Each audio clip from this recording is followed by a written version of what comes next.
Welcome everybody to Hump Day Hangouts. This is episode number 538. Today is the 19th of March, 2025, and we are going to jump into answering your local SEO questions as soon as we say hello and take a minute for a couple of quick announcements. And we're going to let everybody hop on the live stream and make sure that everything's working all right. And if you're checking the replay, stay with us here for a couple minutes. We got a couple cool things coming up we wanted to talk about. And then again, make sure if you're not familiar or you haven't already subscribed to Semantic Mastery, subscribe to the channel, head over to semanticmastery.com, hop on the email list. We not only put out some regular great content based upon Hump Day Hangouts, but also some stuff you don't see anywhere else. So with that said, Chris, how you doing today? Doing good, busy with work and hitting the gym. As everyone knows, like spring is here and summer is coming, so better get in shape. Awesome. All right, Bradley, how about you? How you doing, man? Busy, busy as hell, but it's yeah, the weather's really nice here. It's 78 degrees right now. So Yeah. sunny, it's nice. Too bad I'm stuck in here working. But Well, yeah, at least you're not under blankets or something, right? yeah, that's So, for sure. Yep. man. Well, Bradley, last week we were telling people about the local lead gen stuff, and now that we have a better name for what we're going to be releasing, and wanted to let people know about the hyperlocal lead system, just to give it a much better name for people who aren't familiar with it, and so it's a little bit more self-explanatory. But do you mind giving people the elevator pitch of the elevator pitch, just who this is for? And what all it's going to entail, because we're going to be dropping this out on people with some good bonuses coming up here in the next week or two. Yeah, sure. So the local lead hero system or local lead gen hero system, whatever it is that we're calling it, it is essentially parts or components of the DHA program that we're extracting that are kind of packaged up to, some people don't want to go through the whole process and create a directory and all that stuff, which I think is kind of silly, but some people don't want to do that. So what this is more about the SEO side of things and how to identify low competition. Well, first pick an industry. Number two, identify low competition markets within that industry. So areas within that industry that you can target that are low competition. Because why do we as SEOs always go target the hard stuff, right? The stuff I know why. That's a rhetorical question, but we we we look at search volume data, right? We go select the areas of the locations that have high search volume because we figure we can make more money from those when we get something ranked, or people are going to be willing to pay more to get something ranked in those areas, and that's true. But it also means you've significantly increased your workload and the stress levels that you're going to go through until you get them ranked. You're going to be under an enormous amount of stress because you're always in danger of losing that client until you get them ranked, right? And all of that. So I've learned over the years, why put myself through that? Why not just identify low competition areas?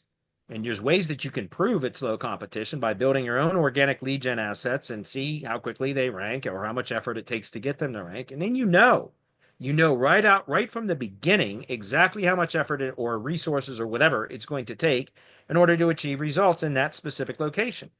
And so what I'm teaching is how to identify low competition areas within a particular industry and then target those areas first with building lead generation assets. We have a very specific site template that's both available in high level and in WordPress.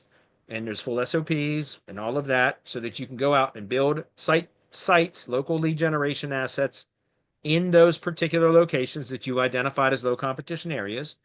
In many cases, a lot of those sites will start to rank, maybe not fully, but partially, with no additional work needed, or very little additional work needed. And now you've got something that you can use as a sales tool that can then generate revenue, right? Whether you monetize it directly by selling the site, renting it, selling leads from the site, or whatever, or just pointing to it when promoting and marketing your own services, your traditional retainer based marketing services to companies in that area by pointing to that as saying, look, I've already got results, at least for some of the products and services that you sell in some of the areas that you provide those services to. And so the whole point of this is to reduce workload by selecting one industry, getting to know that industry, and then building assets and selling to that industry. So where you don't have to reinvent the wheel, you don't got to try to do all the trial and error stuff that you typically do in every industry to try to figure out what works and what is compelling. You learn how to sell it better because you're always selling the service to one industry to one business owner type. And so it just becomes a much more efficient way to build revenue and also to reduce your stress levels and your workload.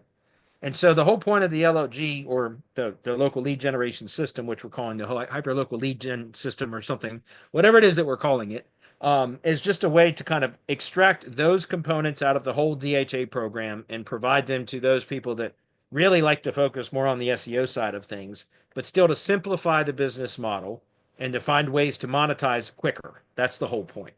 Okay. How'd I do? Outstanding. Yeah, and what is it? I had to go back to my notes, right? So we were just like, we need a better name for this, and then can't remember it. But yeah, hyper local lead system. So there we go. That's it. All right. Yeah, good to go, man. That was what I wanted to make sure we shared with people. Let's just jump into the questions unless you guys have something else. No, I'm good.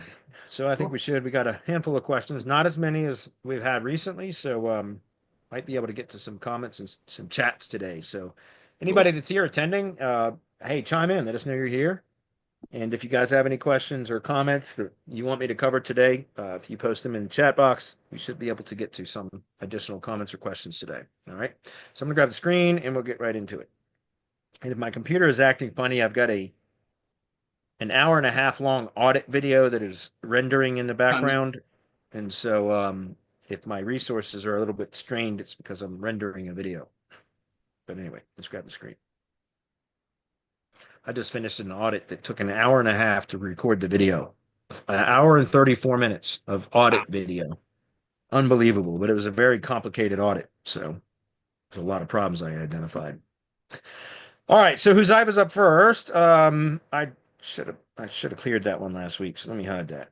All right, so when I search LLG root domain in Google, my site does not show up, but when I search for subdomains of that root domain on Google, those sites do show up. Is this something to worry about as the root domain doesn't have much content and we're not trying to rank it? No, it doesn't matter. I mean, you should have. What's up, Craig? I see Craig just popped in. The homepage should, if you have something, I don't know that you have anything published on it. I don't know, but if you do, then it should index. That's interesting though, because I hadn't even looked to see if mine was indexed. I'm quite sure it is because I've built links to it and everything else. But let's just go do that. Let's exercise it out. See. Yeah, that's interesting. So it's not. Oh, you know what? I had a typo in it. Yeah, it's indexed. Um, so yeah, I mean, it's not all that important because the root domain, in my opinion, I mean, it is. I think it should be indexed for sure. But I just use it specifically as a directory so that if anybody goes to the Felling Per root domain, they see that there's something there and they can select which. And also, this becomes a link building target where you can push topical relevance to all of the locations. Do you understand? That's part of the reason why I do this. Otherwise, I wouldn't have had a root domain like page anyways. I would have just left it all on subdomains. But I think it makes sense for somebody that maybe they would just go to the root domain or whatever the brand is without a location mention or whatever. It's important to have a directory, right? That's what this is, a directory of locations, basically. It's a directory page of the locations. But then also this becomes a link building target for topical links because all of these are in the same industry. So if we build links to this with topical relevance, we can push topical relevance into all of the subdomain sites so that even a subdomain site that has no external links pointing directly to it will inherit topical link equity from the appropriate topical categories. Does that make sense? And so that's part of the reason why we do this is because it's a way it's a way to make link building more efficient and more cost effective because we build topical links mostly to this page, which then flows down to the subdomain sites. And then we focus more on geographic links on the subdomain level. Doesn't mean you can't also build topical links to subdomain. You certainly can. But what I'm saying is if it's already inheriting topical relevance from the appropriate categories through the root domain and the subdomain has inherited that, then you can focus more on geographic links, if that's clear. And so that's kind of what we do as a way to reduce the costs of building links to all of these individual locations, right? But yeah, it should index. Double check it. Do you have any meta robots directive that is telling it to no index? Have you built any links to the root domain yet? The homepage or whatever, any page on the root domain, I mean. If you haven't, then build some links to it, right? I know of a good link provider that can provide you with really topically relevant links. So Where might perhaps, that be? Where might yeah, that link builder be found, yeah. Bradley? Reach out to me privately and I'll mention him. No, go to Semantic Links and check it out. Go to Vetted. I don't care. I sell niche edits. They're very inexpensive. Topical niche edits is all you need for this, right? $20 a piece. Or if you buy, 5, they're 19 a piece, or 10, they're 18 a piece, right? So buy some niche edits. Point to the homepage and it'll index. Okay. Good question. Is it something? No, no, no. It doesn't matter. But you should be indexed. But also, have you submitted the root domain to Search Console? If not, why not? Right? You could submit it as a domain or as a URL prefix. I prefer to submit each site separately as a URL prefix. Right? So if you go grab the URL prefix version of it and submit it to Search Console, and then it will likely index. Okay. And I mean, it should be indexed, really, in my opinion. All right, moving on. Sam says, can you show an example of the different nurtures used for directory members? For example, do you have separate nurture sequence for people who need websites, SEO reviews, etc.? Yeah, I can show you. It's fine.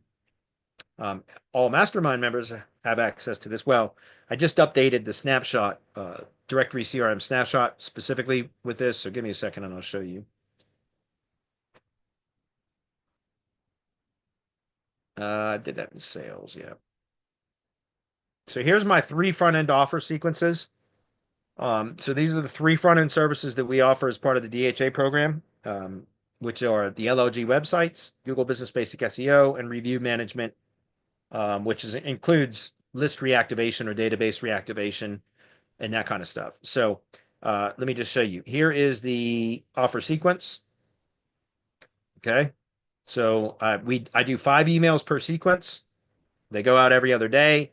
And the contact is plugged in here. Let me pause the screen. I'll demonstrate this because we don't have a lot of questions today. So I think it would be better just to demonstrate this. Give me 1 minute. I'll get into TreeCare HQ and I'll show you what I'm talking about.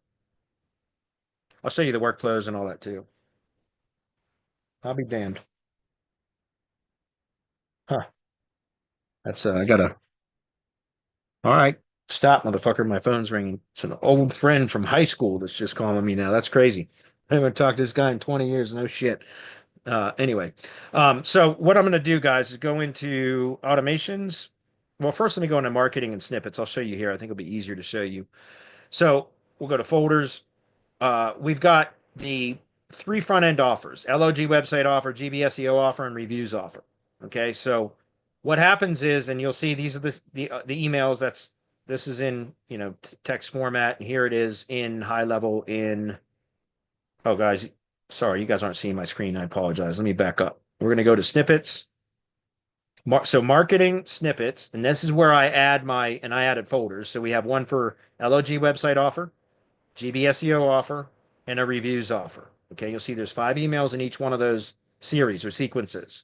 All right, so we're going to go in the LLG website offer. We'll start here. Okay, so we got 5 emails, and what I do is I build them as email templates. So if I come in here and I click edit snippet, you'll see we have the email here, which has been tokenized to a degree to give it some uniqueness and all that kind of stuff. And there's trigger links in here. So I've got trigger links in here, like an unsubscribe link. I have a separate trigger link for each sequence so that when they click unsubscribe, it only unsubscribes them from that particular sequence. It doesn't set them to do not contact or do not call or whatever.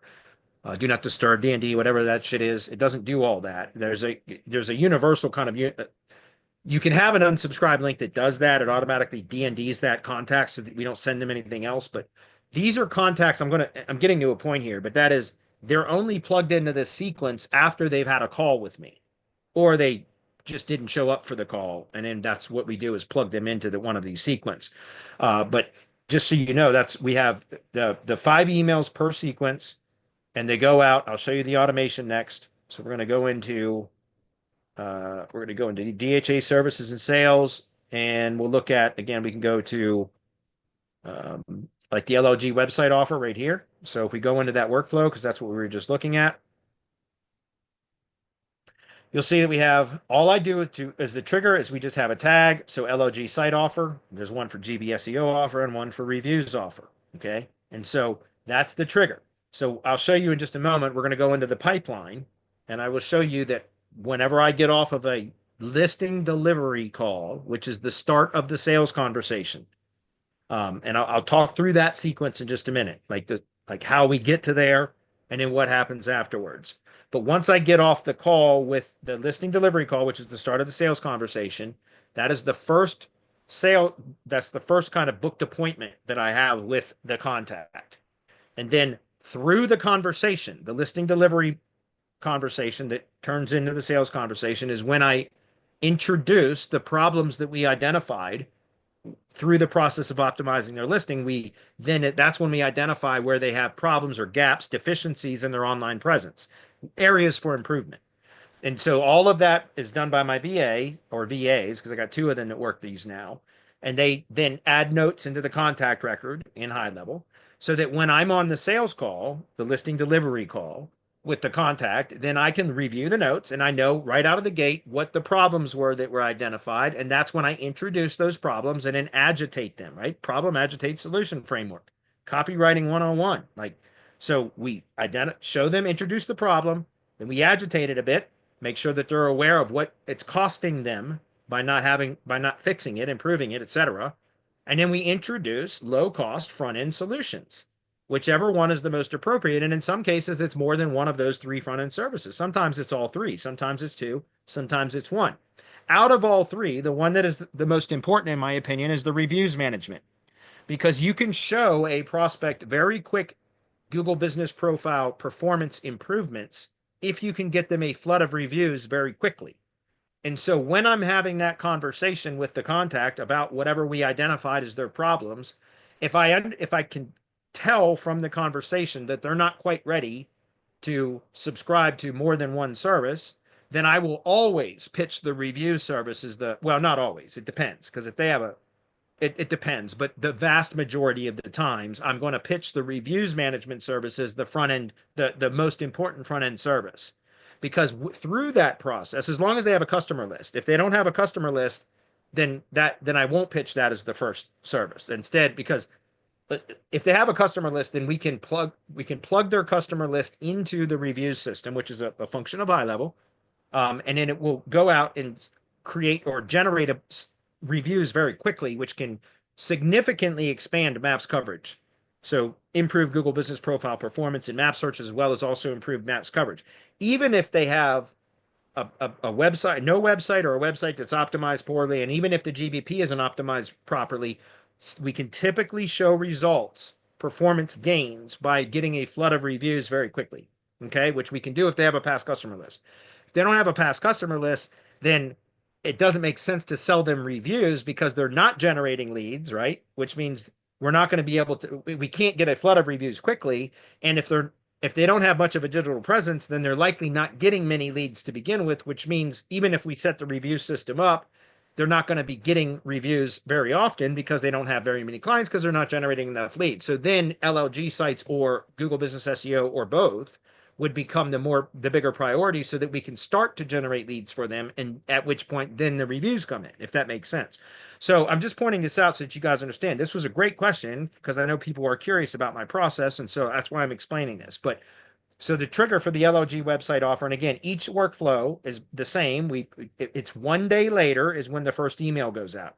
That's because, remember, I tag the contact as soon as we get off that first call, that first booked appointment. Listing delivery call, which is the start of the sales conversation, is when I introduce the problems, agitate, and present them with low-cost front-end solutions that will help to start to resolve those issues.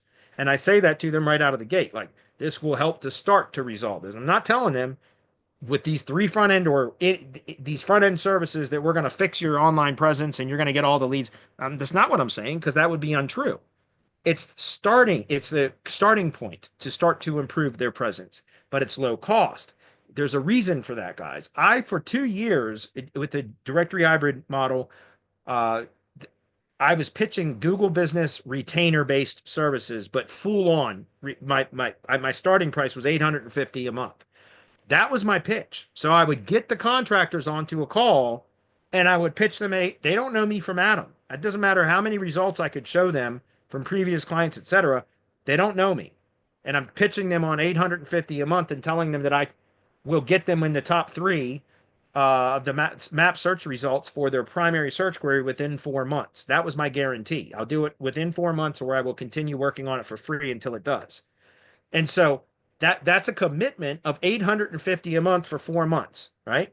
Now I don't make them sign contracts, and I'm always clear about that right up front. But that's a lot to, like, that's a big bite, right? You have to have a lot of faith and trust to be able to commit to that when you don't know the person. And so that's why I have these front end service offerings now, because we identify prospects or contacts, companies, et cetera, that have problems, that don't have good digital presences. We reach out to them, we show them, we give them something of value first, which is a directory listing. We go through multiple points of contact with them to develop rapport, right? To develop some level of trust and good communication before we ever ask them to get on a call with us. Then we get on the call to deliver something of value for free to them, at which point we then again we continue to build rapport through the conversation. And I tell them, I'm very clear and honest right at the beginning of the call. Hey, we're going to accomplish 2 things on this call. Number 1, we're going to review your directory listing and make sure you're satisfied with it. Make any changes that you want. There's no cost to this. Number 2, I'm going to show you some problems that we identified through the process of optimizing your directory listing that are preventing you from getting jobs within the areas that you claim you want to get jobs from. And I'm going to introduce some low-cost solutions that will help to start to resolve those issues. Does it make sense for us to continue this conversation? And I nod my head and I ask that question. And not one time have I had a tree contractor yet say, no, I'm not interested, and hang up. They've all said, yeah, sure, let's go. And we go. And I answer their questions about the directory listing. I make any changes right there on the spot with them on the Zoom call. And then I say, okay, well, this is a perfect opportunity now for me to transition to the second part of this conversation. And that is, and then I go right into the pitch. And then I identify the most pressing issues that we found. And then I show them examples of what that is costing them. Then I show them examples of current clients that I'm working with, tree contractors in other locations, and how we resolved those issues for them. And then I I tell them the price of the front end services. And I say, these are the 3 different services we have in the front end, $99 a piece or $297 combined. And I recommend that you get these. And listen, I'm not trying to close you on this call. I tell them that. I send them the checkout link. If they want to, they'll close. But I'm not trying to push them into closing on that call. That's not the point. And I don't want to be pushy, right? I hate when salespeople do that to me and I'm on a call. I hate it. I hate it. It turns me off. And therefore, I don't want to do that to prospects. So I don't do any hard sales closing. And that's something else I mentioned to them at the beginning of the call. Tell them, like, right out, like, I'm going to introduce some problems that we identified. I'm going to show you some low-cost solutions that we have that are going to help you to start to resolve this. Just so you know, I'm not going to hard sell you on any of this. If it makes sense for us to work together, great. If not, hey, the door is always open for you to come back whenever you're ready. And just so you know, I'm going to send you some emails after our call today that's going to help to give you some additional information about what we talk about today. Is that fair? And I'll nod my head. Is that fair? Yeah, of course. Yeah, this sounds good. Let's go. Right. And so, again, guys, sales 101. You ask questions, you leave the door open, you nod your head when you're talking to them, ask questions where they say yes, all over and over and over again. Again, all this comes through practice, guys. How do you get better at all this? Book more sales calls, right? You'll get better at all this through practice and repetition. And so the whole point is, as soon as I get off that call, most 90% of them aren't going to close on the call. But then I immediately go in and tag them with whatever tag it was, or tags that I found that we discussed on the call that were the most pressing. So a day later, they're going to get an email, right? So when you use email snippets, then all you do is select the snippet from your list of snippets and it automatically inserts it, right? So it makes it easier to build the workflows, in my opinion, if you create the emails and SMSs as snippets.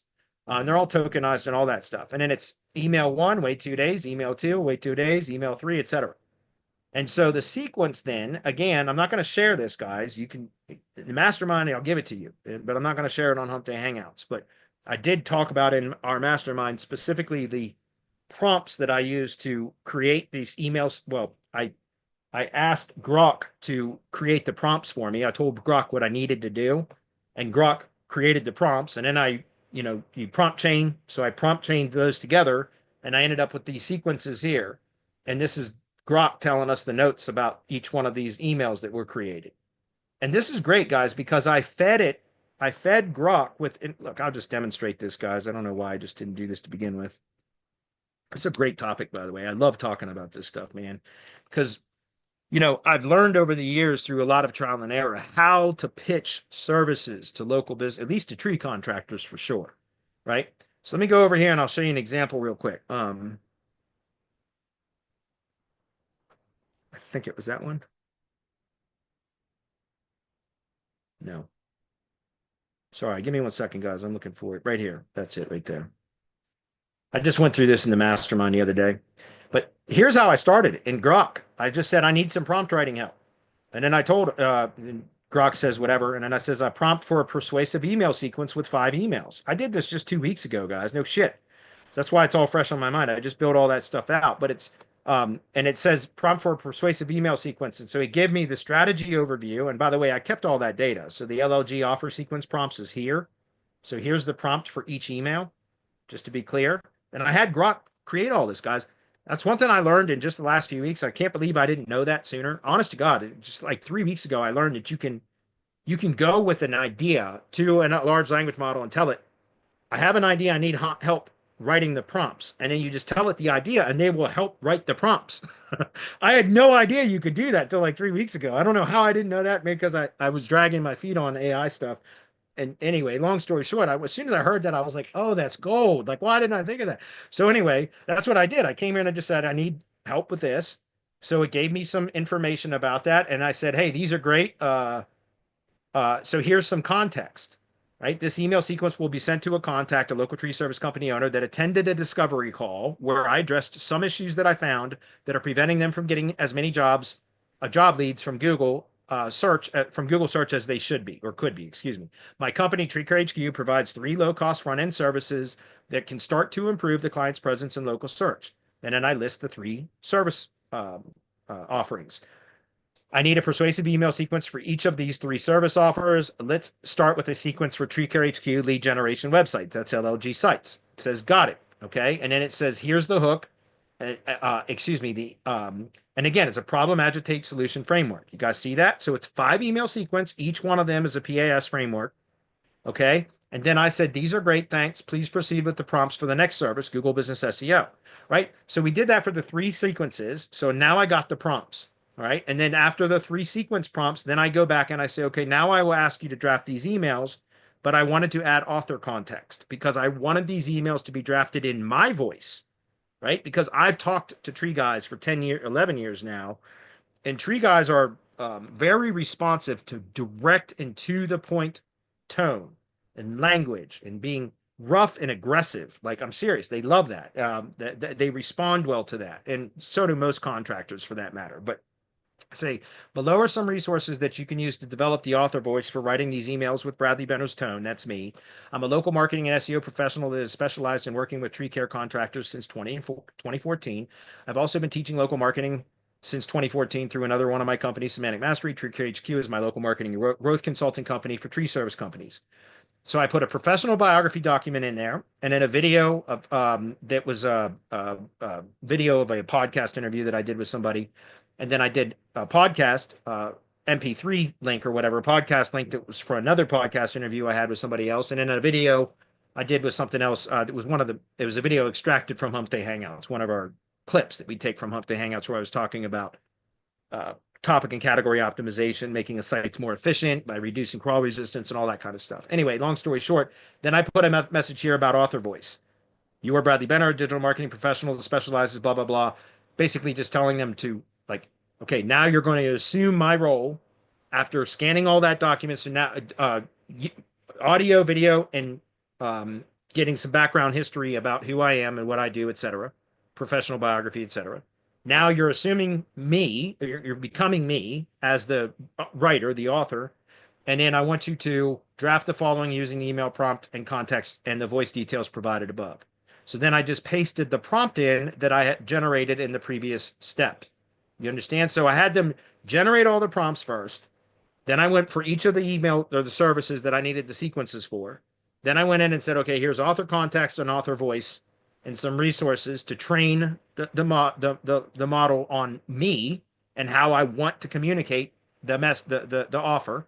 And they came back with the results, which I thought were phenomenal. I said this in the mastermind when I shared this information. I couldn't have done this better. Like when I write, just to be clear, when I write way more formally than I speak. Like in other words, and I can't help it. I cannot write this way on my own. Like I have a difficult time not writing formally. I don't know why, but I just whenever I write, it's much more formal. But when I talk, I'm not very formal when I talk, especially when I'm talking to tree contractors, right? I try to speak their language, so to speak. And it's very difficult for me to translate that into written text and the way that I talk with tree guys. But man, damn if Grok didn't do it. Like it was amazing. And I was so happy. I barely made any edits to these emails whatsoever as I was adding them to the to high level because it was done so well. Let me just give you a very quick example. I'll just read this one, which is, hey owner, do you know your tree service could be missing out on dozens of Google leads every month? On our discovery call, we dug into why your site's not showing up or barely scraping by for local searches. It's a problem I've seen since I've started helping tree guys like you back in 2014. Right now, homeowners needing tree removal or trimming in, and there's a token for their city, are dialing your competitors instead of you. That's cash slipping through your fingers. I've got a dead simple fix to get you back on Google's radar and pulling in those leads. I'll spill the details tomorrow. Something low cost that works fast. Hang tight. Right? And again, just some of these are just incredible. The way that they Grok took my voice from video and audio and translated it into text in a very punchy, direct and to the point way, which is, again, tree guys respond well to that. And I don't think a single email is more than 150 words. So they're very short, they're very to the point. They talk about stuff like, mention how we provided helped other contractors resolve some of the issues that they were experiencing, etc. So that's how I do it. Again, the email sequences back over here, just very quickly, and then I'll walk through the process briefly too.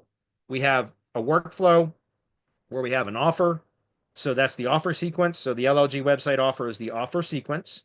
Then we have the sale notification. So that's an automation for when so just so you know, let me go back into, I'll have to go back into one of the snippets here in just a second and show you, but I have a checkout pages set up for each of my service offerings. And so those are the links that are inserted in each sequence. So when they go through, they click through, if they end up checking out, then I get the sale notifications, which notify me and my team that a new sale has been generated. And it also sends confirmation to the contact, the new client who just subscribed or whatever, that their order has been received, etc. And then we have the unsubscribe workflow, which is specific.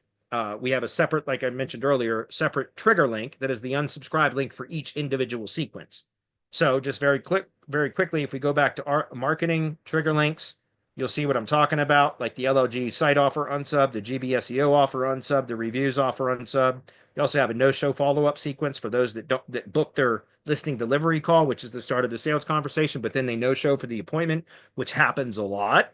That happens a lot. Okay, we get a lot of no-shows, and so I have a no-show follow-up sequence as well, very similar, where it's a 5 email sequence, and it has its own. It basically is just prompting them to go reschedule for another call. People only get 2 chances with me. If they no-show the second time, that's it. They're marked as DND. I'll never contact them again. They've lost their opportunity. If that makes sense. I hate no-shows. I will give everybody benefit of the doubt for one. If it happens twice, that's it. You don't get a third chance, in my opinion. I hate no-shows. That is a pet peeve of mine because that means you don't respect somebody's time, right? At all. Because I schedule time that blocks time off on my calendar, nobody else can schedule. And then somebody no-shows, and tree guys do that a lot, to be clear. Okay. And it's probably a lot of times because they think they're being pitched to. Now, since I've started the process of where we are getting them on the listing delivery call, our show up rates are a lot higher. But it's still a high percentage of no-shows. And that also is understandable to me because I also understand a lot of the times these guys book these tree calls during the middle of the workday and they get stuck on a job and everything else. That's why, again, I understand and I accept it when they'll miss one. But, typically, like I said, I'll prompt them to reschedule, and then I'll make sure that they're aware that if they miss a second one, they're not going to get a third chance. Okay. But then very quickly, like I said, let me go back over here and I'll show you one more thing, which is the opportunities. And so we're going to go into so in here, the way that I have this set up right now is I've got when the lead comes in. So when the contact replies to my directory outreach process, so cold email, when they reply to that sequence to confirm their contact information is correct or to correct inaccurate information, which is what the sequence is about. It's, hey, we're reaching out to you to confirm your company's contact information for your free directory listing on the treecarehq.com tree service directory. All we need to know is if this information is accurate, this is who you are, this is what you do, this is where you do it, it's your phone number, website, etc. And they either going to reply back and say, and by the way, we purposefully omit the website URL in that sequence. There's a label for it. It says name, address, location or service area, phone number, and a website. And the website's left blank. That is intentional. We want them to reply. And we get a lot of replies saying, oh, that information is correct, but my website's missing. Here's my website URL.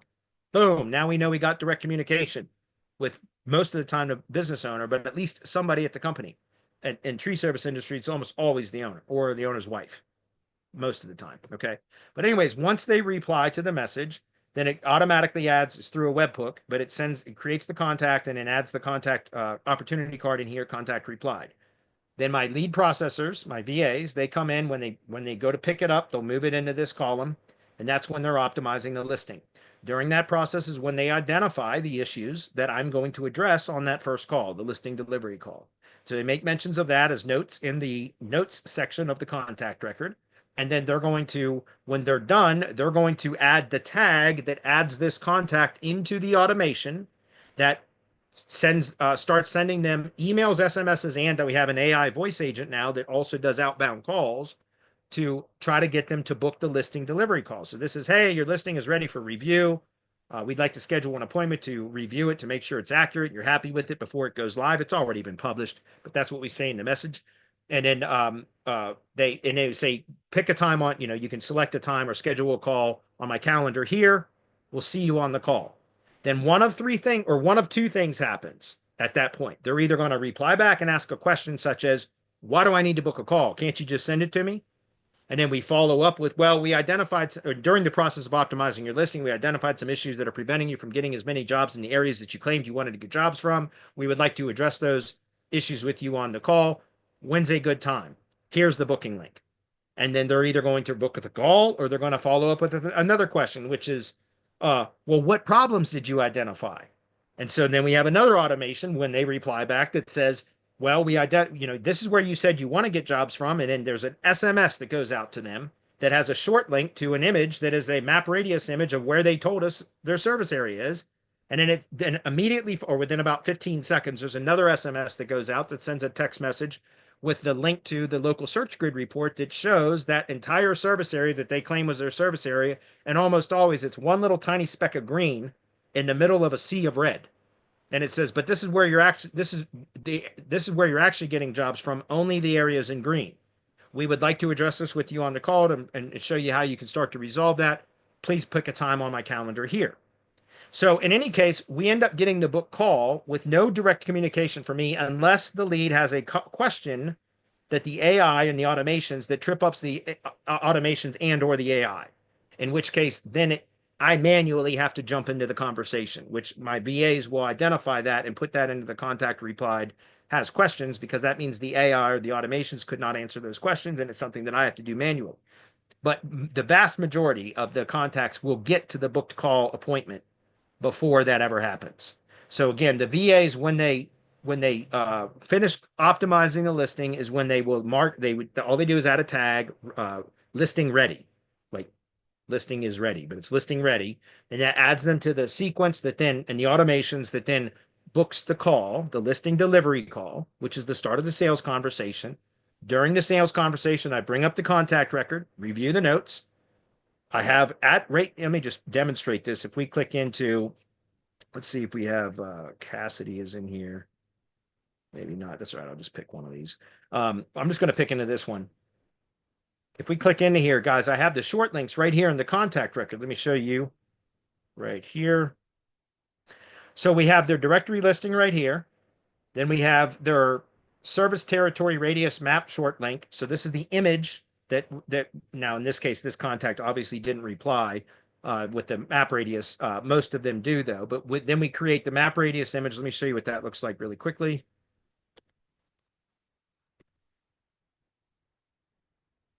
It's warm in here. So this is a see if we can find this guy. Just had a client with 2 locations. Here's one right here. I just had a call with this lady yesterday. Her name is the wife. Her name is Cassidy.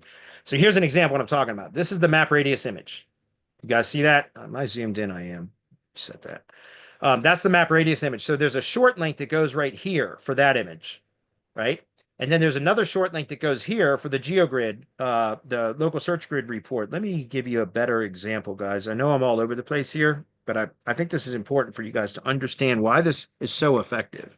And if you guys, again, if I do that, it's supposed to be in contacts. That's fine. We can go here. I'm hoping that this will encourage some of you guys to join the mastermind and come get the SOPs so that you can build this into your agencies. I'm telling you guys, this works. It works so well. It's unbelievable. Okay. But here we go. All right. So we're going to scroll down here and take a look. So this one, I just had a call with her yesterday about this location, and that's when she told me she had another location. So I said, that's fine. We'll build you a listing for that one too. So we built her a second listing for the other location. So this one's in Sheridan, California. We're targeting California right now, by the way. So here's the image, right? And so the map radius image right here, you see it's a short link. It's on a custom domain TCHQ, which is treecarehq.link. I'd set that up specifically as a link shortener. So while I'm on the call with them, well, first of all, while I'm on the call with them, we have the listing pulled up and I send them the listing URL. So I say, well, that's the area that you told us you want to get jobs in. But then this is the area that you actually are getting jobs in. Only these areas in green. And I send her a text message. And we're usually on a Zoom call, so I will pull this up on my screen, but I'll send it to her via text as well. Or them, whoever it is that I'm talking to. And I'll say, do you see this? You're not ranking at all in maps across your service area, which means you're not getting any work from Google Maps, and your competitors are. And depending on the call, sometimes I will have this ready. Let me see if I can pull it up. Where is the search grid report? Might be here. Stand by. I'm missing a URL here. I'm looking for it. Where the hell is it? God damn it.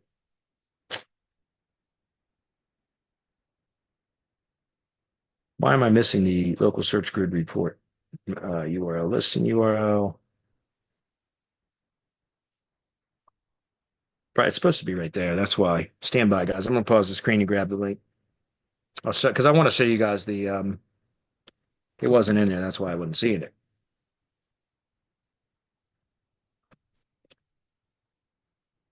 Here we go.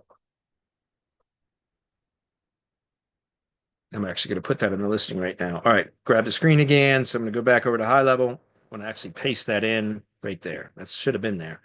So this is the report that I generated. Well, originally I didn't generate the report, but then we had to call and I knew that we were going to do another another listing for her for the other location. So I went ahead and did it. So I ran this and so again, I'll usually do this after the call because I don't know if they're going to show up to the call or not. So I don't want to go generate a Bright Local Search Grid report. No, that's why I just have my VAs create this static image. Okay, I have them create that. They use LeadSnap. My team uses LeadSnap to create this image, but I use Bright Local for reporting. And so usually after the call, because like I said, I don't try to close them on the call. So usually after the call, what I will do is then, because if they showed up to the call and they gave me 15 to 30 minutes of their time so we could have a discussion, then I know that I'm making headway, making progress, right? I'm developing rapport, goodwill, etc. And so then I will go in after the call and generate a Bright Local report for them with organic rank tracking, local search grid tracking, and citation tracking, and in some cases, reputation monitoring, okay? And then that way, when I do the follow-up with them, I can show them specifically where they're not ranking and how poorly they're ranking. They're crushing it for any Sheridan modifier, but any of the other keywords you can see they're not performing well at all. Does that make sense? And so that's why, again, all of this is done on the conversation or following the conversation. And so getting back to here so that I can wrap this up and we can move on. Fortunately, we didn't have a lot of questions today. We're going to go back to directory. Yeah, that's it. Just because that's why screwed me up. I didn't see everything was there. So once I get off, again, the VAs tag the contact with listing ready. Then I will go in when they have the scheduled call, I will go in and find their contact record. I'm just going to click into that contact record by just clicking onto their name, and it opens up that record. Then I have all of the assets available right there. And by the way, I can do all of that from right inside High Level, right? I just send them the short code and all that with the links to the images and all that kind of stuff, the Bright Local Report, if it's available. All of that stuff I can do right in High Level as I'm talking to them. If that makes sense. And then as soon as we get off the call, if I want to send them the checkout link, which I'll show you in just a moment, I'll send them the checkout link on the call. Sometimes it's not appropriate and I don't even send it to them on the call. But then I will plug them into whichever sequence is that I determined was most relevant, or multiple sequences, but I'll only do one sequence at a time. So I'll figure out what is the most pressing, and that's the sequence that I will plug them into first. And then immediately following the end of that sequence, if they don't check out, we usually do a 5-day wait period or something, and then we'll add them to the next sequence. And we just plug them into the appropriate opportunity stage here based upon which sequence it is that we've plugged them into, right? And so that's essentially how we work this system, guys. The last thing I want to show you very briefly is the services. So we have the TreeCare HQ websites, which is the LLG websites. So all I do is just a checkout page. You'll see it's just on a subdomain. It's a very simple checkout page. It makes it super easy.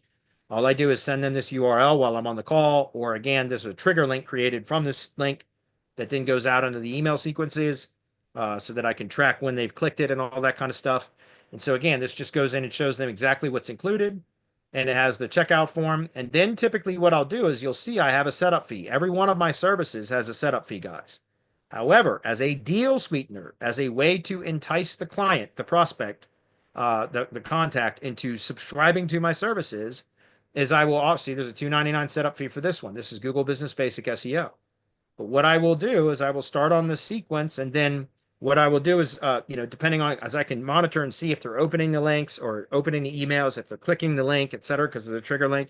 If I see that there's some engagement, but they haven't pulled the trigger, then I can send them a separate message saying, hey, listen, I want to make you a special offer where I will waive the setup fee if you subscribe or join or sign up or whatever by this Friday, for example. Some of my email sequences actually have that already built in. Some of them are just manual. If I see that they're engaging with the sequence, then I can send them a snippet email that just says, hey, as a kind of a way to push you over the fence. And I'll say it like that to them, I will waive the setup fee if you subscribe or join or whatever by the end of this week, by Friday or whatever, if that's clear.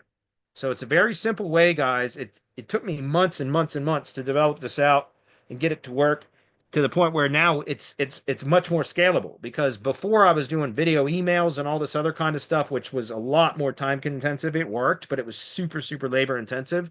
Now all of this stuff is automated until we get to the listing delivery call, which is the start of the sales conversation, right? And then again, much of what happens afterwards is also automated. We have other sequences that also warm and nurture sequences, like we do David Sprague's rep videos. I have like over 1,300 rep video credits in my account, so I just give those damn things away all the time. So that's something else we use after a listing delivery call. We'll plug them into whatever nurture sequence, and then there's something else that I can do is offer to go back through and offer to add a reputation video, or what I call it a review commercial. That's what I call it when I'm talking to them. But I say it's a review commercial that we create out of one of your 5-star reviews, and I added that to your listing just because, or I'll tell them, hey, I created this video for you. I'd like to jump on a quick call to make sure that you like it before we add it to your listing, if that makes sense. And then I might even send them the YouTube video URL so that they can see it, but I won't add it to their listing until they get back on a call with me. Do you see what I'm saying? So there's so many opportunities with this process to then get them onto your radar, or put you onto their radar, so to speak, if that makes sense. And then all the different things that we can do to add more value to their listing, which is another excuse to get them to jump on a call with us, right? And through that process, you develop rapport and goodwill. Like, in other words, again, you start to develop a relationship with a prospect, and that's how you earn their trust, right? Or you could just pitch them and turn them off, and then they'll never want to talk to you again. And so I've learned over the years, again, I told you guys earlier, I mentioned I would start with $850 a month as my starting point with, and say I get you results within 4 months, or we'll continue to work for free until it does. I had a lot. My closing rate was about 30%, right? So every 10 sales calls I would book, I'd get roughly 30% closed. That's tough, right? Now my percentage, it's harder for me to track because of the longer sales cycle now because I'm not trying to close them initially. So I don't have my kind of closing percentages determined yet, but I know that sometimes I'll close a contact now 4 months after our first call, if that makes sense, because it's been in progress and they've just been waiting until time and circumstances were right for them to then, pull the trigger, so to speak. So it's a very effective way, guys. And again, the whole point here is because we do so much volume now, because everything's automated, we can increase our prospecting volume and all of that. That we get all these people in the pipeline that are in various stages, sure, but since I don't care about closing them immediately, I'm okay with that because what happens is you get enough active members in your pipeline that things are just going to start to pop randomly, right? And sooner than later, you're going to start to have consistent new sales from sometimes contacts that you started warming up 3 or 4 months ago, sometimes 6 months ago. And so that's the point. If you keep this process always running, you're always bringing new leads into your pipeline, into your nurture sequences, and the whole 9 yards. And within a matter of a few short months, you're going to start having just closed sales that are coming in from leads that you started warming up 3, 4 months previously. And that's how you start to build a massive agency, guys, is that way, because it's all automated, right? You dial your sales process in so well that it's almost effortless. Really, again, I have no problem talking to tree guys or tree people now on the calls because, again, it's such a natural conversation now because I so many times. And it's non-confrontational. I'm not trying to hard pitch them on anything. Does that make sense? It's always like, hey, when you're ready, we're here. We're not going anywhere. Tree Care HQ's been around since 2020. We're not going anywhere. When you're ready, we're here. Okay. So anyway, hopefully that makes sense. I know that was a very long-winded answer, but I thought it was a great opportunity to demonstrate our process and why it's so damn effective. So again, I'll shamelessly plug some mastermind right now for it, but all of that is available in the mastermind currently for anybody. All the SOPs, the snapshots for high level, everything is available as a mastermind member right now. If you want the full DHA program, you got to wait till the next time it opens, which is where you get additional coaching from me, daily office hours, and all that kind of stuff. But I try to stress this enough to everybody. If you come join the mastermind, we have a monthly option and a quarterly option. You can get access to all of this right out of the gate. So I don't understand why so many people we haven't gotten more people to join specifically about this, because I hear all the time from new members that join the mastermind as we have an onboarding call. One of the biggest issues they have is landing clients, selling their services. Okay, well, what do you do? How are you booking sales? How are you generating leads? How are you booking sales calls? How many calls do you book per week? Most of the time, not even one per week. They might say, oh, I get maybe 1 or 2 leads per month. Of course, it's hard. I understand why you're a struggling agency if you only have 1 or 2 book calls per month. It's very difficult to generate revenue when you're not pitching and pitching. The good news is doing something like this gives you the opportunity to pitch so much that it becomes effortless. You dial it in to the point where it becomes so much easier to make the sale because you know what they're going to ask. You know what their objections are. So again, how do you get better at anything? Do more of it. So book more sales calls. This is an outstanding system to do that, guys. Mostly automated now. Okay. It's taken years, actually. I said months earlier, but it's actually taken me multiple years to get it to the point that it is now. And I've had some help from Cecilia, one of my members, mastermind members, as well as for about a year and a half, help from a former partner, now Harry. Harry helped me to develop a lot of this stuff too. So I didn't do alone, but you don't have to either. You can get help from us at Semantic Mastery. All right. Anyways, that was great. I appreciate that question. So we're going to move on. Next one is from Huzaifa. For the LLG subdomain sites hit with the March core update, should we duplicate the sites to a new subdomain and delete the old sites? No, well, it depends. Was the root domain hit? If all subdomains, basically disappeared, not were de-indexed, but just like traffic dropped, they're not ranking at all anymore, then it's likely the domain was hit, which means just replace the domain. Okay. It's super easy if you're using high level because it's just a changing of DNS records from you just add the CNAME to a different domain and remove the CNAME from the old domain. Boom. Now all your sites are up on a new domain. Does that make sense? So it's super easy if you're using high level sites because it's just a CNAME record, but you would replace the full domain. If you have individual subdomain sites that were hit, but the root domain wasn't, and other sibling subdomains were not hit, and they're still ranking, showing up in search results and all that kind of stuff, then yes, you can just change the subdomain, and then it should be fine. But if the root domain was hit, you're going to have to replace the root domain. Okay. Should we build new sites while a core update is rolling out, or wait until it? I'd say build it, right? Because you might learn something through that process. I don't wait until an algorithm update is done. But if I'm starting a new project, I just start it. Look, Google's going to do what Google's going to do. When it doesn't matter when you start the project, they're going to do what they're going to do. So there's no, in my opinion, there's no sense in waiting. Maybe some other people have a different opinion. I don't. I'll just build the damn site because through that process, I might learn something about the update. Maybe, maybe not, but it's always possible. Moving on. Wayne says, back in the day, it used to be you could set the share to be so that Google Drive folder was public on the web. Yes, that was a long time ago. Anyone on the internet can find a view. This means that anyone on the internet, even without a Google account, could find and access the files within that folder. That is correct. Can we steal that without buying software to do this? I'm cheap. Yes, you can. One of the easiest ways you can do is if you just share a folder into a folder that's already public. So if you have any legacy Google accounts that you have public folders like that, all you got to do is share the folder into that folder and it will make it public, make it publicly available, indexable. Chris G, our support manager, I know you're familiar with him, Wayne. He also created a simple web app. I think it's done via Google Scripts or something that's available to Mastermind members, I believe, that you just take the folder URL or the Google Drive file URL and plug it in and hit go. Or he called it the Publificator. Publificator. I remember that because that was a funny ass name. Publificator. I don't know if that. That's what he called it. I don't think that it's publicly available, but it is available in our, or was available in our Mastermind. But it was a simple web app that he created, I think, through Google Apps. And you just took the page or the file URL or the folder URL. It was just a text field. You plug it in and you hit this button that said publificate. You hit it, and then it would just say, okay, now your items are public, indexable.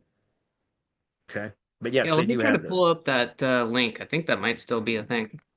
Yeah, but I think it costs him money because it's on his Google Apps account or whatever. So Right. Okay. it's you don't want to share that publicly, but I think it was made available to Mastermind members. So Wayne, if you're not in the Mastermind yet, I know you were. Is he still in the Mastermind? He should be. I would think so. If he got rid of his legacy account, that would have been a mistake. Because Wayne joined us very, very beginning where his monthly was offensive. His monthly subscription payment was offensive. Can you explain how to get indexed and listed on AI platforms? Feed content, right? Publish content into certain properties. I could probably answer that question better for you in a couple of weeks. I just got access to RankBridge last week, Peter Drew's tool, and I just started yesterday working through that process. It's a bit intensive learning how to work all that stuff and how to feed data into the large language models. That's precisely what his software does. It's called RankBridge. The offer is currently closed right now, but he will be reopening it in a couple of months, so you might want to get on his list. It's rank rbagent.biz. rbagent.biz. We're going to do a promotion to our list for Peter Drew for sure. I got access to the software. I just started going through it yesterday. I had an hour and a half scheduled to start setup.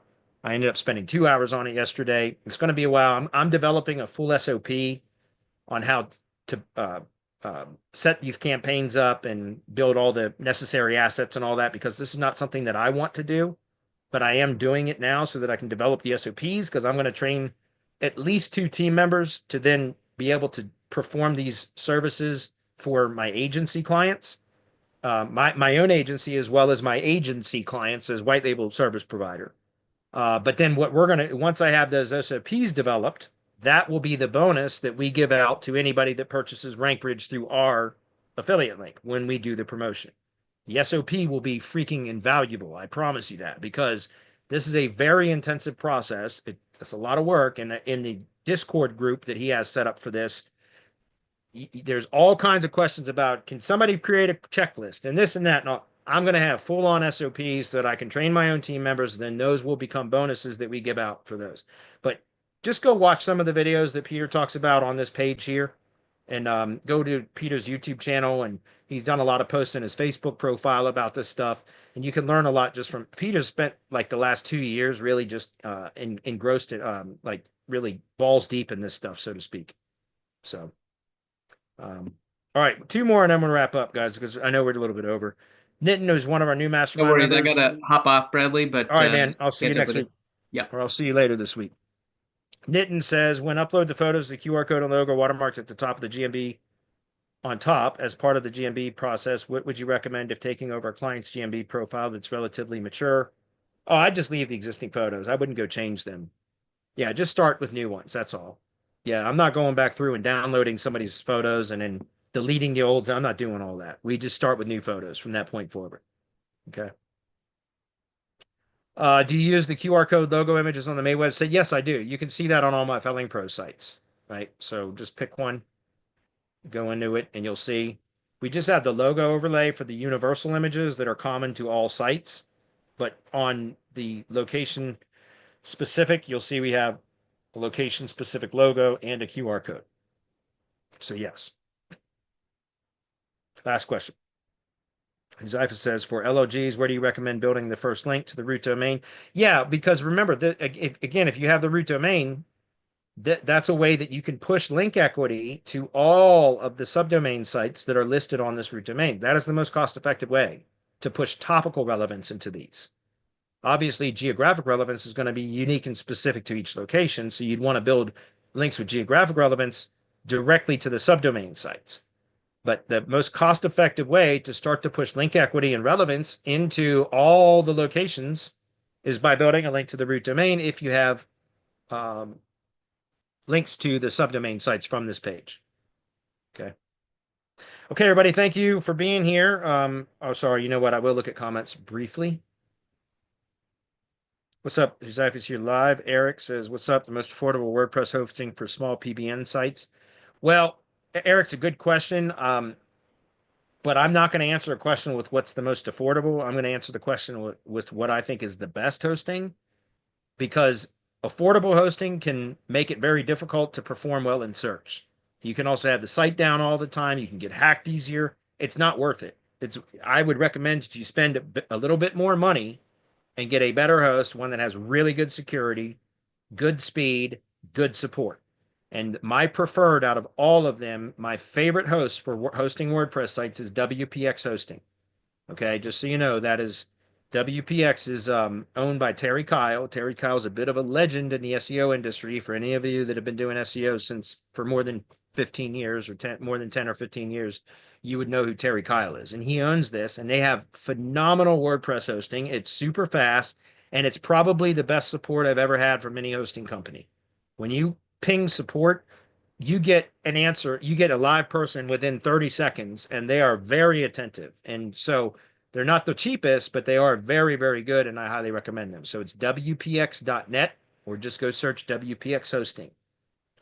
This is all I use for testing purposes. I'll use Cloudways hosting, but that's more kind of where you self-manage your own deployment of VPS servers and all that stuff. It's a lot more technical than what I would recommend. But I do a lot of testing with used to. I don't do much WordPress stuff anymore, but when I was doing a lot of WordPress testing, I would use Cloudways hosting because it was a lot cheaper and I could do all different kinds of domains and stuff. But for money sites, I host them on WPX, 100%, unless they're on high level. But if they're WordPress sites, all my money sites and my clients' money sites are hosted on WPX. Okay. Good question. One more.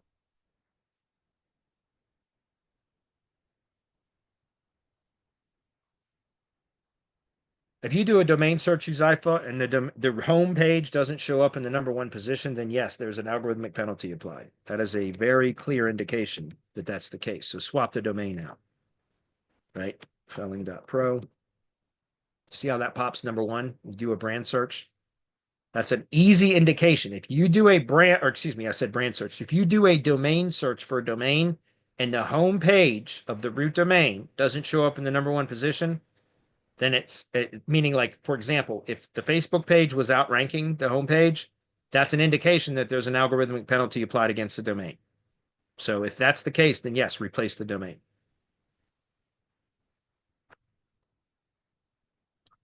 Blair, what's up, Blair? Did you see I joined the Jackie Chow group with you and the one that Sean Markey's in? I just joined it yesterday, I think. I saw that you had mentioned semantic mastery. Somebody had asked, like, who's this dude, Bradley Benner? Is he any good? And you replied, like, who's amazing? Like, the training's awesome and blah, blah, blah. So thanks, Blair. I appreciate that, man. By the way, I gave you a shout out in that group, but I just joined yesterday. Sean Markey's amazing. I love his newsletter. If you guys haven't subscribed to Sean Markey's newsletter, look, he's got two of them. One's called Rank Theory, which comes out, used to be once a month, but uh, he just recently published, I think, the first newsletter from Rank Theory since November. So for whatever reason, he was on a long hiatus, but he's got a daily email that he does now. That is, he's awesome, dude. Sean Markey, I love his writing, his copywriting style because he's funny and entertaining as well as informative. But anyways, I just joined that group. It was pretty cool. So good to see you in there, man. Can the Go High Level QR code builder be used to make the QR codes? Yeah, I assume so. I've not used that QR code builder. Had I used it, I probably would have adjusted or changed the SOPs to use that instead of Sniply. But again, that was the QR code builder in High Level was added long after I was using Sniply, and so I'd already developed the process and everything else. So I just leave it. But yeah, I would try it and see if it works for you. I can't imagine why it wouldn't. A QR code's simple. So if you can create it there, there's no sense in having a subscription to Sniply. Just use High Level. Matt Mellinger, what's up? Matt Mellinger Photography. He said, "What's up, guys? How are you, man?" Crawford says, "How can I get access to LLG sites, Crawford? Come join the mastermind. We provide full SOPs, site templates. There's a site clone for WordPress if you're using WordPress, or snapshots in High Level if you're using High Level. All of that is available in the mastermind. We have a monthly option and a quarterly option. Come join. You get access to everything on day one. Okay, we don't drip shit out. We don't restrict it. Just come join, get what you need." Okay. Hopefully you'll stick around so that you can get support and ask questions and all that kind of stuff. But I don't care whether you stick around or not. That's if you need it, we're available. If not, come join the mastermind, get what you need, and then leave. That's entirely up to you. Okay. All right, guys, I'm gonna wrap it up. I'm about 8 minutes over. That's not too bad. I appreciate everybody sticking around for a few minutes. Appreciate you guys. We'll see all of you next week.